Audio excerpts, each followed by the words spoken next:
ang simpleng pagtulong. Lahat ay maaaring maging dakila. Dahil kahit sino ay maaaring makatulong. Hindi mo kailangan magkaroon ng degree sa kolehiyo upang makatulong sa kapwa. Ang kailangan mo ay isang puso na puno ng pagsasalamat. Isang kaluluha na puno ng pag-ibig. Isang araw, naglalakad si Mark pauwi mula sa paaralan nang mapansin niya ang batang nasa unahan niya ay natapilok at nahulog lahat ng librong dala nito. Kasama ang 2 sweater, isang baseball bat, isang glove at isang maliit na tape recorder. Lumuhod si Mark at tinulungan ang bata na pulutin ang mga nagkalat nitong gamit. Dahil pareho sila ng daang tatahakin, tumulong siyang bitbitin ang ibang kagamitan ng bata upang mabawasan ang pasanin nito. Sa kanilang paglalakad, ay natuklasan ni Mark na ang pangalan ng bata ay si Bill. Mahilig siya sa mga video game, baseball at kasaysayan. Naikwento rin ni Bill na marami siyang problema sa iba niyang subjects sa paaralan. At kakatapos lang nila maghiwalay ng kanyang kasintahan.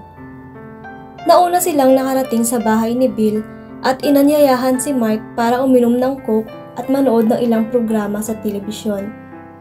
Lumipas ang maghapon na may kasamang tawanan at pagbabahagi sa isa't isa ng maikling kwento.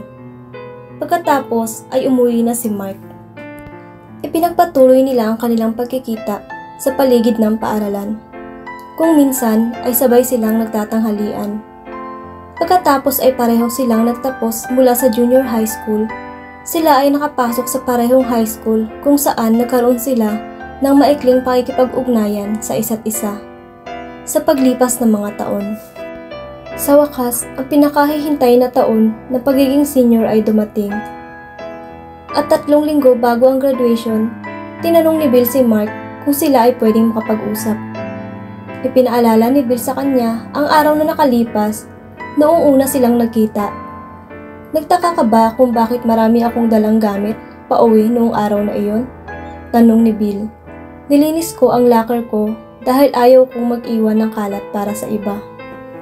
Inipon ko patago ang ilan sa mga gamit pampatulog ng aking ina. At uuwi na sana ako para magpakamatay.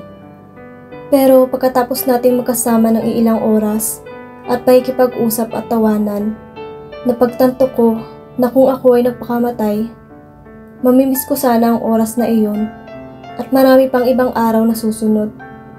Kaya nakikita mo, Mark, noong pinulot mo ang aking mga libro ng araw na iyon, ay higit pa ang iyong nagawa.